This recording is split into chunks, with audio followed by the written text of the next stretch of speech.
पिछले टर्म से ही योगी आदित्यनाथ के गूंजने लगी है कि ब्राह्मणों को चुन चुन करके मारा जा रहा है, ब्राह्मणों को अपमानित किया जा रहा है और बाकी जो उनकी जाति के लोग हैं उनको बढ़ावा दिया जा रहा है। महाराज जी, जब ये विरोध या कहीं ये विवाद शुरू हुआ तो चूंकि राजनीति की बात हो ही रही है, मुख्यमंत्री योगी आदित्यनाथ जी ने खुल करके बयान दिया। इस पर मैं ये समझना चाहूंगा कि पिछले दिनों एक ICS अधिकारी हैं अग्निहोत्री जी, उन्होंने इस्तीफा दिया। उसके बाद का घटनाक्रम हम सभी जानते हैं। उन्होंने हिंदू ब्राह्मण सम्मेलन किया लखनऊ में। उनके कार्यक्रम में बीजेपी के एक बड़े नेता हैं, सांसद भी हैं राज्यसभा के, वहां पर उनसे कुछ मांगे की गई और कहा जाता है कि उन मांगों को छोड़कर भी वो बाद में हट गए। इस तरीके से जो एक उनके द्वारा भी ICS अधिकारी के द्वारा या कई लोगों के द्वारा ये कहा जा रहा है कि यूपी में विशेषकर ब्राह्मणों की बातों को दबाया जा रहा है। उनका अग्निहोत्री जी का खुद ये बयान है। और एक विशेष जाति है जो ब्राह्मणों और हिंदू धर्म में ही आती है, क्षत्रिय, उनको बढ़ाया जा रहा है। इसको कैसे देखते हैं? बात यह है कि एक तरफ तो कहा जाता है राजनीतिज्ञों के द्वारा कि हम जाति को ठीक नहीं मानते हैं जी। ये हिंदू समाज में विभाजन पैदा करती है, और दूसरी तरफ खुद ही जाति की राजनीति सब लोग कर रहे हैं, हर पार्टी के लोग कर रहे हैं जाति की राजनीति। भारतीय जनता पार्टी वाले भी जाति की राजनीति में ही कर रहे हैं। इसी समय से नहीं, अलंकार अग्निहोत्री ने तो अभी इस त्यागपत्र दिया है UGC और हमारी घटना के मद्देनजर।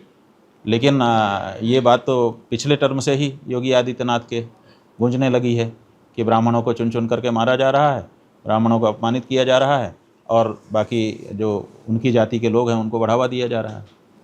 तो ये जो राजनीति है जातियों में बांट करके सत्ता में बने रहने की, इससे तो समुदाय की हानि ही होती है, लाभ तो होता नहीं है।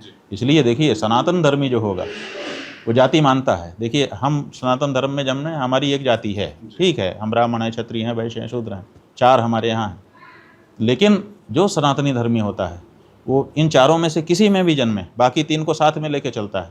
बाकी 3 को छोड़ के चले, केवल अपनी जाति को लेकर चले, वो सनातनी नहीं हो सकता, वो सच्चा धार्मिक नहीं हो सकता। इसलिए सनातन धर्मी होगा तो 4 को मिला करके ही अपना सर्वांग संपूर्ण व्यक्तित्व बनाएगा।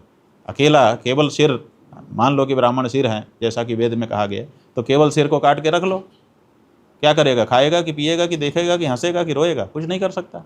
उसी तरह से धड़ भी। तो इसलिए चेहरा भले, देखिए पासपोर्ट के ऊपर चेहरा लगा दिया जाता है जी। आपका, अब जाता है पूरा शरीर। विदेश जाना हो, पासपोर्ट लेके जाइए, आपका चेहरा देखेगा, कहेगा जाइए, पूरा शरीर, उसके हाथ भी जाएगा, कमर भी जाएगी, पैर भी, सब चले जाते हैं। तो हिंदू समाज का चेहरा भले ब्राह्मण है, उसका ब्राह्मण कह देने से ब्राह्मण का भी बोध होता है, ब्राह्मण के साथ साथ क्षत्रिय, वैश्य और शूद्र का भी बोध होता है। तो इसलिए 4 को जो लेके चलेगा वही सच्चा हिंदू, सच्चा सनातनी है। अगर केवल एक जाति को लेके चल रहा है तो वो सच्चा हिंदू, सच्चा सनातनी नहीं हो सकता।